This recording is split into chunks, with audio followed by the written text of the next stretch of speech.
I should have known something was off the moment Lily walked through the front door that Sunday evening. She had that glow, flushed cheeks, windswept hair, a smile that stretched too wide, like she was drunk on life. Or just drunk. "Hey, babe," she chirped, dropping her overnight bag by the stairs. "Missed you." "Missed me?" Funny. Because for the past 48 hours I barely existed in her world.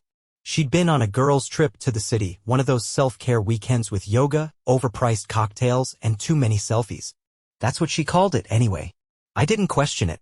I wasn't the jealous type. Not then, at least. Lily pecked me on the lips, but it was quick, like an obligation. Her perfume lingered, something new, floral, not the usual vanilla scent I'd bought her for our anniversary. "How was your trip?" I asked, watching her kick off her shoes. "Amazing," she sighed, stretching her arms. "You know, just what I needed. Some alone time to reset." Alone time. Huh. I let it slide because why wouldn't I? We were solid. We had 8 years of marriage under our belts, a nice house in the suburbs, and a routine that worked. I loved her. I never imagined I'd have a reason not to. So, I did what any trusting husband would do. I poured us some wine, let her talk about her weekend, and ignored the quiet little voice in the back of my head telling me something was off. But then I saw it. Monday morning, I was going through our joint credit card statement, checking for the usual, groceries, gas, the random Amazon purchases Lily always swore were practical. That's when the bar receipt popped up. Blackwood Tavern. Saturday night. 2 rounds of top-shelf whiskey. 2 cocktails. A bar tab for 2. But Lily was alone, right? I stared at the screen, my heartbeat slow and heavy. Maybe she just met up with a friend. Maybe she paid for someone else. Maybe I was being ridiculous. I almost let it go. Almost. But that quiet little voice? It was screaming now. So, I did something I'd never done before. I lied. "Hey, Lil," I called out that evening as she scrolled through her phone on the couch. "Random question, what was that place you said you had dinner at on Saturday?" She barely looked up. "Oh, the Blue Orchid? Cute little Thai place. The Blue Orchid. Not Blackwood Tavern." The first crack in the foundation. I smiled. Nodded. Pretended I didn't just watch my wife lie straight to my face. But I wasn't going to ask her again. I was going to find out myself. And trust me, I did. I didn't sleep that night. Not really. Lily lay beside me, wrapped in the comfort of a lie, her breathing slow and even. Meanwhile, my mind was spinning like a busted slot machine, scattered thoughts, flashing images, all leading back to that one damn receipt. I told myself to let it go. Maybe it was innocent. Maybe it was nothing. But nothing doesn't make your wife lie to your face. The next morning, while Lily was in the shower, I grabbed her phone. Yeah, I know. Invasion of privacy. Big red flag. But you know what else is a red flag? When your wife says she was at a Thai restaurant while her credit card says otherwise. I wasn't proud of it. I still held onto the hope that I'd find nothing, that maybe she just didn't remember the name of the bar. But when I opened her messages, my stomach turned to lead. Her girls' trip group chat was there, filled with the usual emoji-heavy nonsense. But no mentions of Blackwood Tavern. No mention of drinks. Or anything from Saturday night, really? Then I saw another message thread. No name, just a number. I clicked it. Last night was unreal. Can't stop thinking about you. You're trouble, you know that? But I like trouble. Winking face. My hands clenched around the phone. Another message earlier in the weekend. Meet me at Blackwood. 9 p.m. No one will know. My breath felt tight, like I'd been sucker punched. I heard the water shut off. I put the phone down and walked into the kitchen, gripping the counter so hard my knuckles turned white. My heart pounded in my ears, the sound drowning out my thoughts. This was it. This was the part where I either confronted her or let the doubt rot me from the inside out. I chose neither. Because, as much as I wanted to shake her awake and demand the truth, I needed more. I needed the whole truth, not just a carefully packaged excuse. So, I played dumb. I kissed her goodbye, went to work, and pretended everything was fine. Then I went to Blackwood Tavern. It was early, too early for the night crowd. The place smelled like spilled beer and old wood, the kind of dive bar where secrets don't stay secrets for long. I took a seat at the bar. The bartender was young, maybe mid-20s, with the kind of smug confidence you get when life hasn't kicked you around enough yet. He had sharp features, dark hair, and a smirk that made me want to wipe it off his face. I already hated him, and I didn't even know why yet. "What can I get you?" he asked, wiping down a glass. "Just a beer," I said, keeping my voice casual. "Hey, quick question. I think my wife was here Saturday night, girls' trip, probably had a few too many. Blonde, about 5 feet 5 inches, blue eyes.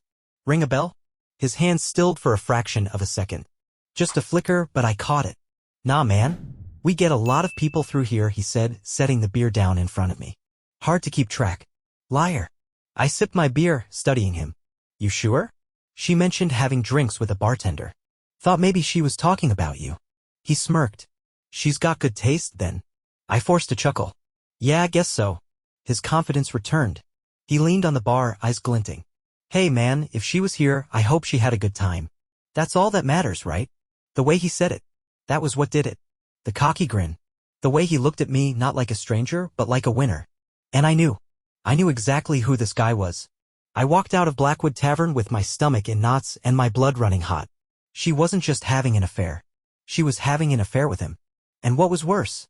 He knew me. He knew exactly who I was. And I had no idea why. But I was about to find out. I sat in my car outside Blackwood Tavern, gripping the steering wheel so tight I thought I might snap it in half. I was right. Lily was cheating. But it wasn't just some random bartender. It was him, a guy who looked me in the eyes and smirked like he had won some kind of twisted game I didn't even know I was playing. But why? That's what burned me the most. Not just the betrayal, but the why. I needed answers. So I started digging.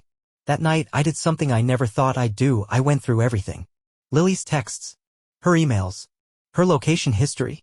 If she'd hidden it well before, she wasn't hiding it now. There were gaps, missing pieces, like she'd deleted messages, but she wasn't as careful as she thought. The number she was texting? I ran it through an online search. His name popped up. Ryan Carter. No social media, just a few tagged photos from Blackwood Tavern's page. But then I checked an old company email thread from 4 years ago. And that's when the puzzle pieces clicked into place. Ryan Carter wasn't just some bartender. He was the younger brother of a guy I fired years ago. Nick Carter. A name I hadn't thought about in a long, long time. For years ago, I was managing a branch of an industrial supply company.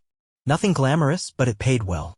Nick Carter was one of my employees, a slacker, a problem, always making excuses. He messed up a big order that cost the company thousands.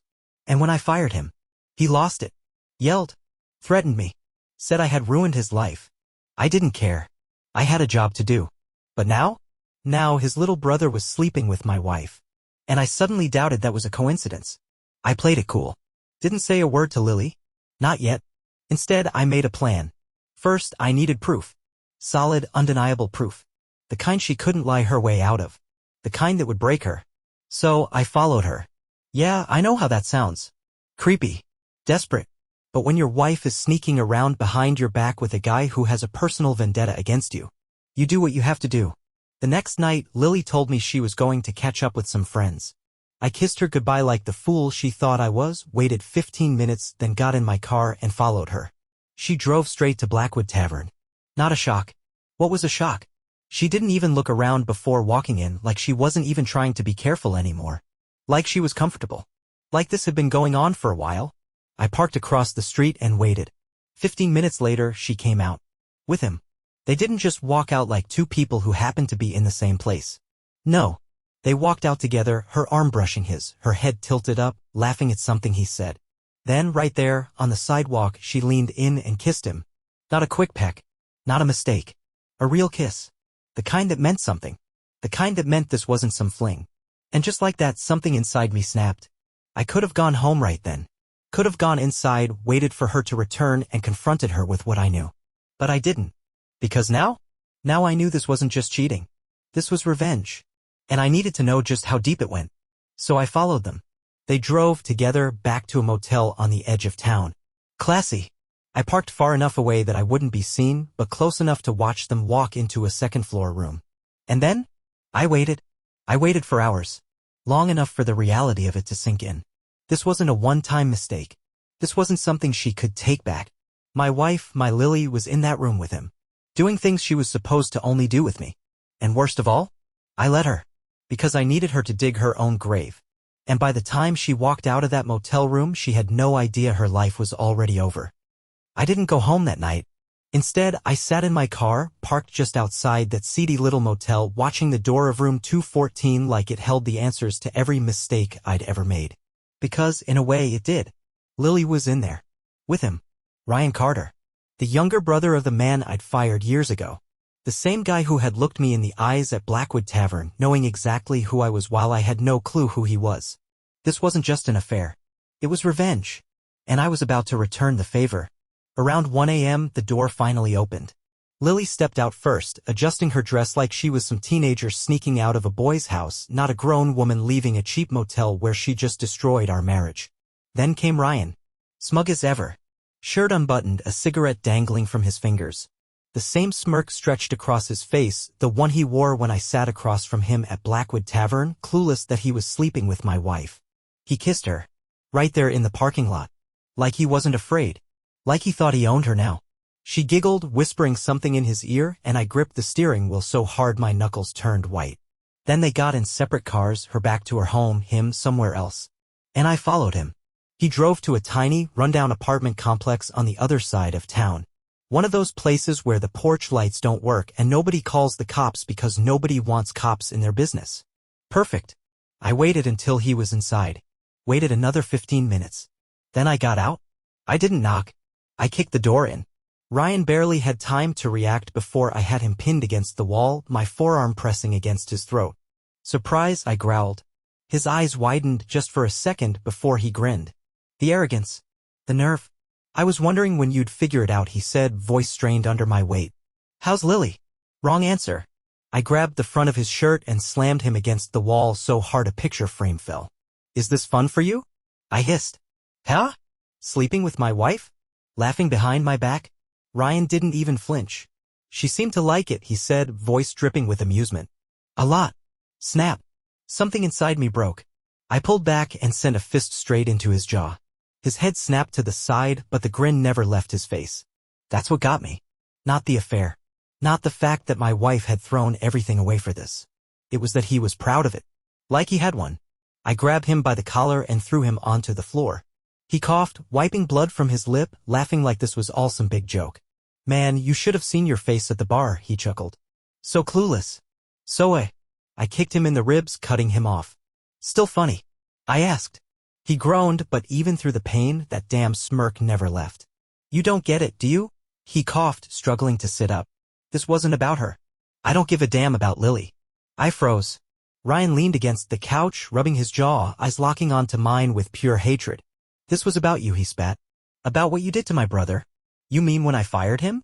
You think that justifies this? I pointed toward the door, toward Lily, toward everything he had ruined. Ryan laughed bitterly. No, Tom. I don't think it justifies it. I think it evens the score. I stared at him, breathing hard. And then clarity. This was never about love. Never about passion. Never about Lily being unhappy in our marriage. Ryan used her. Just like she let herself be used. She thought she was having some passionate, whirlwind affair. But the truth? She was just a pawn in a game that had nothing to do with her. I stepped back, shaking my head. Disgusted. Ryan sat up, still breathing hard, still smiling. You lost, he said. Just take the L, Anu. Crack. I hit him again. Harder. Hard enough to shut him up. He slumped back against the floor, groaning. Then I turned and walked out. Because I had bigger plans. I didn't sleep when I got home. Lily was already in bed, curled up like nothing had happened, wrapped in our sheets, in our house, with my name still on her ring finger. But it didn't matter anymore. Because tomorrow? Tomorrow, I was going to destroy them both. Not with my fists. With something worse. The truth. And I was going to make sure they never forgot it. I woke up before the sun. Not that I had slept. Lily was still curled up in bed, breathing deep, lost in whatever dream world cheaters escape to. My wife, the woman I had built a life with, had spent the night in another man's bed and still had the audacity to sleep peacefully beside me. I should have been furious. I should have thrown the blankets off her, screamed, demanded answers. But I wasn't going to do that. No. I was going to ruin her life the same way she had tried to ruin mine. And I was going to start today.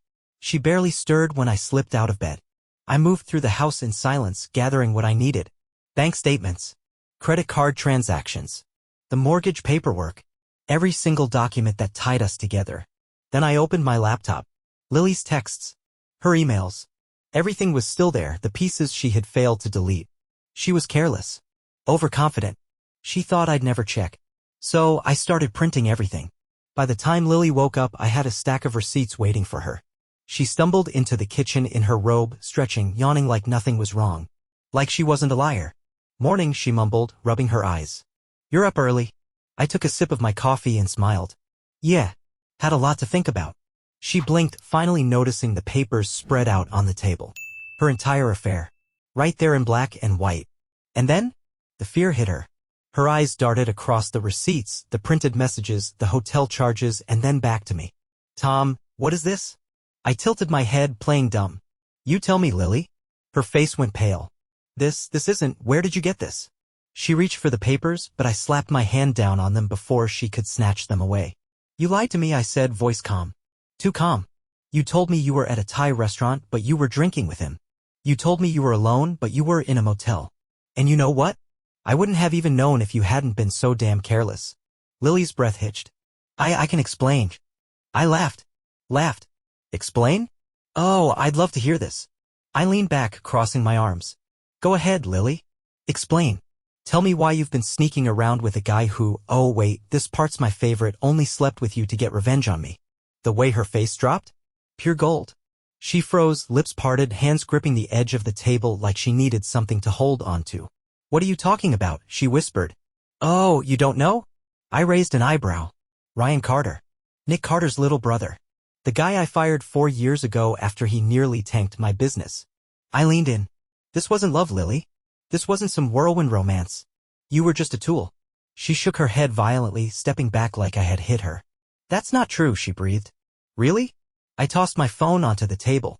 The screen was still open to the messages I took from Ryan's phone last night, the ones where he laughed about how easy she was, how much fun he was having stringing her along, how this was all just payback. I let her read them. I watched as the realization sank in. And then? I watched her break. Her hands trembled. Her breathing turned shallow. No, this isn't, he wouldn't. Yes, he would, I said. And he did. Silence. Then, finally, a sob. Not out of guilt. Not because she had hurt me, but because she realized she had been played too. And that made it so much worse. I let her sit with it for a while. Let the betrayal sink into her bones. And then I dropped the bomb. We're done, Lily. She snapped her head up, eyes wide. Tom, wait. No, I cut her off. I'm not waiting. I'm not listening. I'm not saving this. You ruined it. And you're going to pay for it. Her breathing was erratic now, hands clutching the counter like she might collapse. What do you mean? I smirked. And then I told her my plan. Step 1. I had already spoken to my lawyer before she even woke up. The divorce papers? Already being drafted. And thanks to my little document gathering session, she wasn't getting a single dime from me. Step 2. I had enough proof of her affair to completely destroy her reputation. Friends, family, her employer, everyone was going to know. Step 3. Oh, this was my favorite. I had a little gift prepared for Ryan too. See, I did a little more digging last night after I left his apartment. Turns out, he had outstanding warrants for a couple of bar fights, some unpaid debts, and oh yeah, a fake identity linked to a second apartment in another state. Which meant, a single anonymous tip was all it took to send the cops knocking on his door this morning. I checked my watch. He should be getting arrested right about now. Lily was sobbing now. Begging. Tom, please? I messed up, I know, I was stupid, I thought he loved me. I held up a hand. I don't care. She stared at me, horrified, as I turned and walked to the door. Where are you going? She choked out. I glanced over my shoulder. To watch your boyfriend get arrested. Then I left. And I didn't look back. By the time I pulled up near Ryan's apartment, the sun was barely over the horizon, painting the sky in shades of orange and red. But it wasn't the sunrise I was interested in. It was the flashing blue and red lights reflecting off my windshield. I parked across the street, just far enough to watch without being noticed. 4 officers stood outside the complex, one of them flipping through a stack of papers, probably Ryan's outstanding warrants. And then, the door burst open. 2 cops dragged Ryan Carter down the crumbling steps in handcuffs. Beautiful. His lip was busted, probably from resisting, and he was yelling, but I couldn't hear him from inside my car. Didn't matter. I could guess. Probably screaming about how this was some mistake, how he didn't do anything wrong. Didn't do anything wrong? I smirked. Neither did I. After all, I just made a call. It's not my fault the truth ruined his life. I watched for a while longer, enjoying the show. Then I made another call. Liam? My lawyer picked up on the first ring. Everything set? Almost, he replied. The divorce papers will be ready to serve by the end of the day. Quick work, Tom. You sure about this? I laughed. Never been more sure of anything in my life. All right. Once she's served, she'll have 30 days to respond. But with this much evidence, she won't have much to stand on. Perfect. I hung up and just sat there, letting the weight of it all sink in. Lily was about to get blindsided. Ryan was about to get locked up. And me? For the first time since this whole thing started, I felt like I could finally breathe. I went home. Not because I wanted to see Lily, but because I wanted to watch her fall apart. She was still there, sitting at the kitchen table. The papers I had printed out were still scattered across it. Her face was pale, eyes red-rimmed from crying all morning. Good. She looked up as I stepped inside, her voice raw. Where were you? I set my keys down, leaning casually against the counter. Oh, I shrugged. Just watching your boyfriend get arrested. Her face crumpled. No. She shook her head violently like she could somehow reject reality. You're lying. I pulled out my phone, pulled up the video I had taken from my car. Ryan in cuffs. Ryan struggling. Ryan being shoved into the police cruiser. I hit play. And then? I watched Lily shatter. Her whole body sagged. Her lips trembled. And for the first time since this started, I saw it. Regret. Not because she had hurt me. Not because she had ruined our marriage. But because she had chosen the wrong man. Why, she croaked. Why would you do this? I raised an eyebrow. Why would I do this? I laughed, shaking my head. Lily, you did this to yourself. You threw away your life for a guy who didn't even love you. A guy who used you. Her breath hitched. I didn't know. I scoffed. Yeah? And that's supposed to make it better? She just stared at me, lips parted, searching for something to say. But there was nothing left to say. She knew it. I knew it. Then I dropped the last bomb. I'm filing for divorce. The color drained from her face. Tom, wait. No, I cut her off. I'm done waiting. I'm done listening to excuses. The papers are already being drafted, and thanks to everything I found, you're not getting a damn thing from me. She gasped, stepping toward me, desperate now. Tom, please? I messed up, I know, but I love you. I never stopped loving you. I tilted my head. Mocking. That's so? I smiled. Funny. Because I don't think you were saying that when you were in his bed last night. She flinched like I had slapped her. Then she collapsed into the chair, hands covering her face, sobbing. Pathetic. She wasn't crying because she lost me. She was crying because she lost everything. And honestly, that's exactly what she deserved. Lily was still sobbing when I walked out of the kitchen. I didn't stay to comfort her. I didn't pat her back and tell her it was going to be okay. Because it wasn't. Not for her. For me, it was just getting started. By the afternoon, she had stopped crying long enough to try something new, bargaining. She followed me around the house like a ghost, trying to find the right words to undo the unforgivable. Tom, we can fix this, she pleaded. I was stupid, I was selfish, but I never stopped loving you. I laughed. She flinched. Love? I echoed. That's rich coming from someone who spent months lying to my face. Love doesn't make you sneak off to motel rooms, Lily. Love doesn't make you pick a guy who only wanted to use you to hurt me. Her bottom lip trembled. I didn't know. But you chose him anyway, I shot back. Silence. She had no argument for that. Because there wasn't one. She had picked him over me. Over us. And now? She was going to pay for it. I had no mercy left to give her. I had already emptied our joint accounts the day before, transferred everything that was legally mine into a private account. She wouldn't see a cent from me. I had already contacted our landlord, given my notice, and signed a lease on a new place, which meant the apartment was officially her problem now. And most importantly, I had already made sure that everyone knew exactly what she did. The fallout came fast. Her phone blew up first, calls from friends, texts from her coworkers. At first, she didn't understand. Then she checked her messages. Then she turned to me horrified. You told people? She gasped. I smirked. No, Lily, I said. I didn't tell people. I just let the truth spread. I had sent one email. To her boss. Attached were screenshots of her texts with Ryan. Screenshots of the receipts from their little meetups. The hotel charges. And a simple message. I thought you should know what kind of person represents your company. See, Lily worked in public relations. The face of a company. And now? She had no job. Her boss fired her within the hour. The best part? Her family found out too. I didn't tell them. I didn't have to. Her mother called while she was still staring at her termination email, and I swear I could hear the woman screaming through the phone from across the room. Lily sobbed, tried to explain, but it was useless. She was the disgrace now. Not me. Her. And that was better than any revenge I could have planned. By the next morning, she had lost everything. Her marriage, her job, her family's respect, her security. And Ryan? Ryan was still in a jail cell, probably wondering how his life fell apart so fast. And me? I woke up free. For the first time in months, maybe even years, I felt light. Like a weight had been lifted off my chest. I didn't love her anymore. I didn't even hate her anymore. I just didn't care. She had made her choice. And now? She had to live with it. Lily was gone by the end of the week. She had nowhere to go. Her parents wouldn't take her in. Her friends had dropped her. And without a job, she had no way to pay rent. But that wasn't my problem. She begged me, actually begged, to let her stay. Just until I figure things out. Tom, please, she whispered, tears streaming down her face. Hands gripping my arm like she could hold on to something that no longer existed. I pulled her hands off me. That's not my problem, Lily. And with that, I walked away. Just like she had done to me.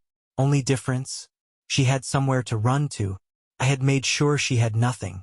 I wish I could say that was the end of it. That she packed up, disappeared, and I never saw her again. But life has a way of throwing one last curveball. Because 2 months later, Lily showed up at my door. She looked awful. Her once pristine blonde hair was unkempt. Her eyes hollow, dark circles forming underneath them. She had lost weight, her clothes hanging off her like they didn't fit anymore. And in her trembling hands, pregnancy test. Positive. For a long time, I just stared at it. Then I looked at her. Her lips parted like she was about to say something.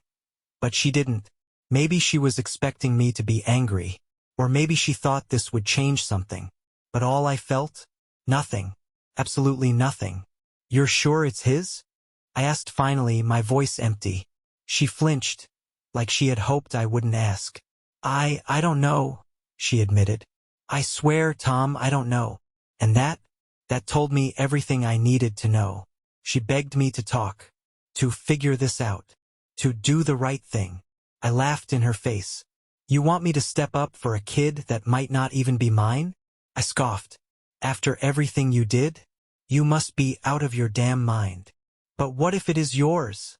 She whispered, voice shaking. What if this is our last chance to what? I cut her off, stepping forward, my voice low. Dangerous. To fix this? To put everything back together? Newsflash, Lily. There is no us. There is no our last chance. She opened her mouth, then closed it. She knew. She had already lost me. And a baby, his, mine, whoever's, wasn't going to change that. I told her she had 2 options.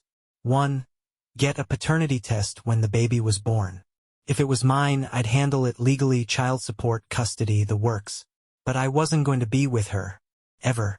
2, she could leave now and never contact me again. I could tell by the way her face crumbled that she had been hoping for something else. For some fairy tale ending where I forgave her, took her back, raised this kid together. But I wasn't her safety net anymore. I was the man who had watched her burn her own life to the ground. And I was just here to watch the ashes settle. She left. And this time, she never came back. Months passed. I moved on. Got a new place, focused on work, started seeing someone new. Someone who actually respected me. And Lily? I heard through the grapevine that she left town. No job, no friends, no support. Just her, a growing belly, and a broken life. She never reached out again. Not when the baby was born. Not for a paternity test. Not for anything. And you know what? I didn't care. Not anymore. Because I had won. Not just against Ryan. Not just against Lily. I had won my freedom. And that was the best revenge of all. Epilogue. 2 years later, the best revenge is moving on. You ever wake up and realize your life is exactly where it's supposed to be? That's me. Every damn morning. It's been 2 years since I burned my past to the ground. Since I left Lily behind, let Ryan rot, and took back control of my life. And let me tell you something, revenge isn't about getting even. It's about getting better. And I did. Life after her. I sold our old place. Left all the ghosts behind. Got a new apartment downtown with a skyline view, the kind of place I always wanted but never got because I was too busy compromising for Lily's dream home. Work? Thriving. I got promoted last year, moved into a senior position at my firm, making more money than ever. Turns out when you're not being weighed down by a cheating wife and emotional baggage, you can actually focus. And relationships? Let's just say I didn't stay single for long. I met Haley about a year ago. She's nothing like Lily. No games. No secrets. No lies. She's got this fire in her, ambitious, sharp, knows what she wants. And best of all, she respects me. She actually chooses me every day. I used to think love was blind loyalty, sticking it out no matter what. But real love? It's about mutual respect. And with Haley, I never have to wonder where I stand. No sneaking around. No half-truths. Just us. Turns out, life after betrayal? It's better than I ever imagined. But Lily? Oh, you want to know what happened to Lily? Buckle up. The downfall of Lily Carter. She took option 2. Vanished. No paternity test. No calls. Nothing. For a while, I didn't hear a damn thing about her. And honestly, I didn't care. But then, about a year after she disappeared, I got a message from a mutual friend. Dude, have you heard about Lily? I hadn't. So I asked. And when I tell you her life went straight to hell, I mean it with my whole chest. Turns out after she left town, she bounced around a bit. She had the baby, a boy. Never even attempted to reach out to me. Which, by the way, told me everything I needed to know. The kid wasn't mine. She had wrecked our marriage for nothing. She lost everything, her job, her reputation, even her own family. Her parents cut her off completely after the affair. Said she disgraced them. They still talk to me, by the way. She tried to start over in another city, but karma wasn't done with her yet. She ended up with another guy, some loser who thought he was a big shot but was actually just a washed-up bartender like Ryan. And guess what? He cheated on her. Repeatedly. And just like that, she got a front-row seat to her own karma. But here's where it gets even worse. She finally left that guy and tried to pull herself together, started working as a waitress because no one would hire her for PR after what happened.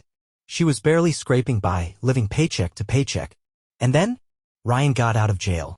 And he came looking for her. The ghost of Ryan Carter. I don't know exactly what went down between them, but from what I heard, it wasn't pretty. Ryan wasn't the same cocky little punk from 2 years ago. He had done real time, got mixed up with some bad people, and whatever grudge he had against me, it wasn't over. Word is, he blamed Lily for everything. For ruining the plan. For being stupid enough to get caught. For making his revenge fail. And Lily? She was terrified of him. She tried to get a restraining order. Didn't work. She tried to leave town again. But when you're broke, jobless, and a single mom, options are slim. So she did the only thing she could think of. She reached out to me. Big mistake. The final conversation. I remember the exact moment her name popped up on my phone. For a second, I just stared at it. Like a ghost had just tried to crawl out of the past. Then I answered. Tom. Her voice was shaky. Please. I need help. I leaned back in my chair, smirking. Help? I echoed. That's funny. Last time I checked, you didn't need me. Please, she whispered. It's Ryan. He's dangerous. I have nowhere to go. I let that sit for a second. Then I said, that's not my problem, Lily. She sucked in a sharp breath like she had been stabbed in the chest. I didn't care. You made your choice, I continued. You picked him over me. You threw everything away for a man who used you. And now you want me to save you? Not happening. Tom, please, I hung up. Blocked her number. And that was the last time I ever heard from her. Final thoughts. I don't know what happened to Lily after that. I don't care. Maybe she ran. Maybe Ryan found her. Maybe she's still bouncing from place to place, trying to escape the mess she made. But me? I'm free. I have a new life. A real relationship. A career that's only getting better. She got her karma. And I got everything I ever wanted. And that's the best revenge of all.